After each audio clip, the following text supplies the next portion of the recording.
Hello everyone, my name is Tyler, and welcome to AI Football Prediction Lab, Europe's most trusted football prediction channel. We've now reached the quarter-final stage of the FIFA Club World Cup, with 4 massive games ahead. But we must admit, there's a sense of sorrow in the air. The tragic loss of Liverpool and Portugal international Diogo Jota, along with his footballer brother Andre Silva, has deeply saddened us all. As the AI Football Prediction Lab family, we send our heartfelt condolences to their loved ones. May Diogo and Andre rest in peace. So, spirits are low, but the game goes on.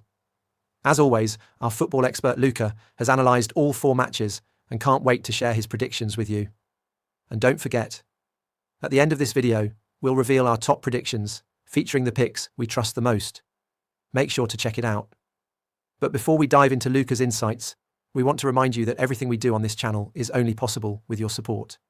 Without it, this journey simply isn't sustainable. If you'd like to help us keep going, please consider clicking the thanks button below. Big or small, every contribution matters. Now, let's hand it over to Luca and see what he has to say about the FIFA Club World Cup quarter-final matchups. Hello everyone, Luca here. There are 4 superb games ahead in the FIFA Club World Cup quarter-finals, and I'll be giving you 2 predictions for each match, 8 in total. Let's begin with the first match, Fluminense versus Al Hilal. We must say, both teams have achieved something remarkable, not only by reaching the quarter-finals, but also by eliminating 2 European giants in the round of 16. Fluminense knocked out Italian powerhouse Inter Milan with an impressive 2-0 win, but Al Hilal's victory was arguably even more impressive. They defeated Manchester City 4-3 after extra time, overcoming one of the most star-studded squads in world football. Under their new manager, Al Hilal are in great form. Even though they were missing 2 important players, Al Dawsari and striker Mitrovic, they kept playing with confidence. Their strong performance against Real Madrid in the group stage and the big win over City showed that this team is no joke. With so many top players in the squad, they're a team everyone respects. However, something tragic could affect them emotionally in this match. The sudden death of Liverpool and Portugal star Diogo Jota may have deeply affected their Portuguese players João Cancelo and Ruben Neves, both of whom were very close to him. Their emotional state and ability to stay focused during this game is now uncertain. Fluminense, on the other hand, made it out of the group stage with 1 win and 2 draws, and then knocked out Inter. They've already earned $40 million US dollars so far, and if they make it to the semi-finals, they'll receive another $13.5 million. That's a huge amount for any South American team, and frankly, Fluminense needs this money much more than Al Hilal does. The Saudi side is already one of the richest clubs in the world, while Fluminense's players will see this as a once-in-a-career opportunity to earn a significant bonus. My first prediction is first 10 minutes, draw. In such a high-stakes game, I don't expect either team to take early risks. They'll likely approach the match cautiously, trying to read each other. A draw in the opening 10 minutes looks highly probable. Both teams are very good at defending as a unit, which makes an early goal even less likely. My second prediction is Fluminense win or draw in 90 minutes. I wouldn't be surprised if the game ends in a draw after 90 minutes and goes to extra time or even penalties. But I don't think Fluminense will lose in regular time. Why? The massive prize money involved is a huge motivator, and this might be a once-in-a-lifetime opportunity for the players and the club to secure it. Al Hilal's form is fantastic, yes, but the emotional blow from Diogo Jota's passing, especially for their Portuguese stars, could shake their focus, and that might just tip the balance slightly in Fluminense's favor. If that hadn't happened, I would have seen Al Hilal as slight favorites, but under these circumstances, I lean toward Fluminense having the mental edge. To sum it up, I believe the first 10 minutes will end in a draw, and I don't think Fluminense will lose in regular time. Let's move on to the second match, Palmeiras versus Chelsea. Together with Fluminense, Palmeiras are currently the pride of Brazil in this tournament. They represent Brazilian football and have massive support behind them. In fact, it's fair to say that Brazilian clubs have the strongest fan backing in the competition right now. In the previous round, Palmeiras faced another Brazilian side, Botafogo, in a very intense match. Despite the extreme heat, it was a high-level physical battle, and Palmeiras came out on top with a 1-0 win after extra time. That performance proved just how physically strong Brazilian clubs are, and Palmeiras certainly earned their place in the quarter-finals. Chelsea, on the other hand, lost 3-1 to another Brazilian side, Flamengo, in the group stage, but still managed to qualify. In the round of 16, they defeated Benfica after extra time. They delivered a strong performance, but the match was extended for hours due to weather conditions, and conceding a late penalty only added to their fatigue and frustration. Now, let's be honest, predicting this match is not easy. Saying Chelsea are clear favourites would be wrong. Palmeiras are a very strong side, especially physically. Of course, Chelsea have more quality in terms of squad depth, but as I mentioned before, Palmeiras' motivation in this match will be much higher because of the prize money. Yes, both teams will receive the same amount of money if they win, but for Palmeiras, this prize is far more meaningful. Chelsea are one of the richest clubs in Europe, while for Palmeiras and their players, this kind of bonus means a lot and could make a real difference for the club and its players.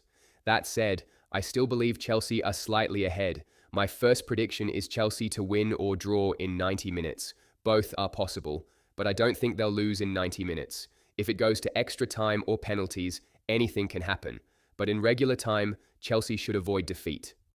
My second prediction is Chelsea to score at least one goal in 90 minutes. Palmeiras are solid defensively. We saw that against Botafogo. But Chelsea have some very dangerous attacking players, and I believe they can score at least once. The third quarter-final match is between Paris Saint-Germain and Bayern Munich. This is, without a doubt, the biggest and most anticipated clash among the four matchups. Champions League winners, Paris Saint-Germain, taking on German giants Bayern Munich. This match also has an emotional backstory. For PSG, this is seen as a rematch of the 2020 Champions League final, which they lost to Bayern. The German side had a disappointing moment in the group stage when they lost to Benfica, but their performance against Flamengo in the round of 16 was much better, especially in attack. They created good opportunities and looked sharp going forward. However, they still conceded 2 goals, and it must be said, Flamengo threatened several times and were only denied by some excellent goalkeeping. Let's not forget that Bayern have been dealing with injuries at the back, and these defensive weaknesses continue to be a concern. PSG, on the other hand, experienced a shock defeat to Botafogo in the group stage, but they recovered well and beat Inter Miami in the round of 16 with a dominant performance. Originally, I saw PSG as clear favourites to qualify from this matchup, but sadly, the recent death of Portuguese star Diogo Jota has shaken the football world, and it may affect PSG directly. They have at least 4 players who knew Jota personally from the national team: Vitinha, João Neves, Nuno Mendes, and Gonzalo Ramos. These are key players, and losing a close friend could naturally impact their focus and motivation. Still, even if PSG don't win the game in 90 minutes, I don't think they will lose either. My second prediction is over 0.5 goals in the first half. With attacking talent on both sides and Bayern's vulnerable defense, I expect at least 1 goal in the first 45 minutes. It could come from either side, PSG or Bayern, but it's hard to see this match staying goalless at halftime. The fourth and final quarter-final match is between Real Madrid and Borussia Dortmund. Out of the 4 fixtures in this round, this one might be the most straightforward on paper. Of course, no match is won before it's played. But when we compare these two sides in terms of squad quality, playing style, and recent success, Real Madrid clearly have the upper hand. That said, it's worth noting that Real Madrid haven't exactly looked like themselves lately. Yes, they beat Juventus 1-0 in the previous round, but they looked quite ineffective, especially in the first half. Still, we should remember that they're going through a transition phase under new manager Xabi Alonso, who's currently testing a new system. Alexander-Arnold is still adjusting to the team, and Mbappe missed a few games due to illness, but he's now returning to full fitness. As the team settles, we can expect a stronger performance from Real Madrid in this match.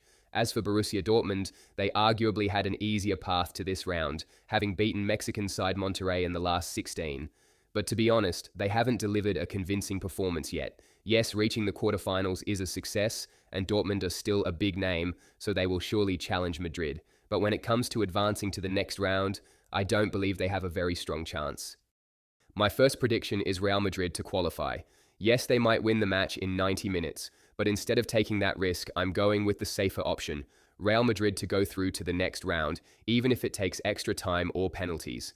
And with a top goalkeeper like Courtois, they have a real advantage in a possible shootout. My second prediction is Real Madrid to take at least 5 corners in 90 minutes.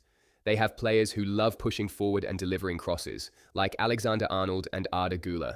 Real Madrid often create chances from set pieces, and against Dortmund's defense, I think they'll easily earn 5 or more corners in regular time. That wraps up my analysis and predictions for the FIFA Club World Cup quarterfinals. But don't go anywhere. Up next is our top predictions section, featuring the picks we trust the most.